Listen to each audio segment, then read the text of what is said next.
Lomé, la capitale togolaise, est classée 25e parmi les villes les plus agréables d'Afrique pour les expatriés en 2023, se hissant à la 5e place en Afrique de l'Ouest.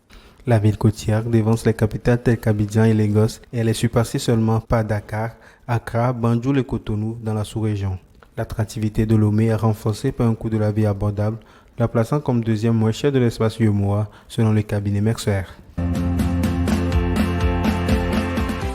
En 2023, la demande mondiale d'or a diminué de 5%, atteignant 4 448,4 tonnes, principalement en raison de taux d'intérêt élevés et de prix records.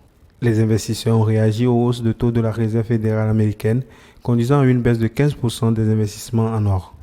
Malgré cela, l'or a atteint un record de 2135,39 $ l'once en décembre 2023, soutenu par l'espoir des baisses de taux en 2024 et des tensions géopolitiques. Les perspectives pour 2024 suggèrent un soutien continu avec les taux d'intérêt plus bas, bien que des risques de récession mondiale puissent influencer la demande. La consommation de bijoux en or reste stable malgré les prix élevés, particulièrement en Chine et en Inde. Boeing montre des signes d'amélioration financière en 2023, malgré les défis persistants, notamment liés au 737 MAX. Bien que toujours déficitaire avec le déficit opérationnel de 773 millions de dollars, le constructeur a réussi un dernier trimestre quasi équilibré, contribuant à une réduction significative des pertes annuelles par rapport à 2022.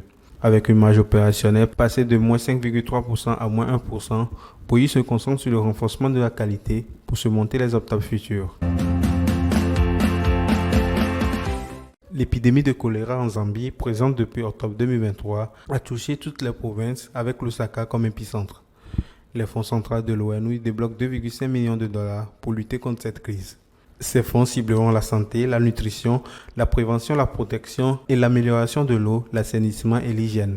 La Zambie, déjà impactée par des inondations en 2023, subit une crise climatique persistante. Jusqu'au 30 janvier 2024, l'OMS a enregistré 14 116 cas et 534 décès avec Lusaka comme épicentre.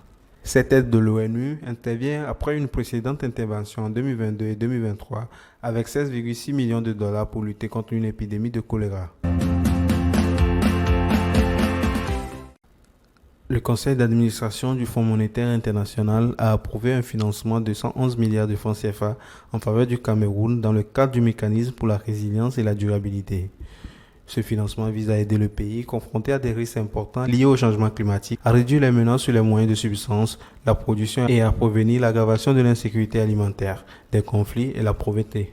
Les décaissements débuteront après la première revue du FSR, prévue sur 18 mois, alignée avec les accords de soutien au programme de réforme économique et financière du Cameroun. Djoliba Capital, après un premier closing de 55 millions d'euros en septembre 2023, accueille de nouveaux investisseurs, la Development Finance Corporation américain et Swede Fund suédoise pour un montant total de 37 millions de dollars. Avec ce financement, le fonds cible des opportunités d'investissement dans divers secteurs en Côte d'Ivoire, au Cameroun, au Burkina Faso et d'autres pays francophones d'Afrique de l'Ouest et centrale. Les investissements se concentreront sur des PME recherchant un capital de croissance et un soutien opérationnel.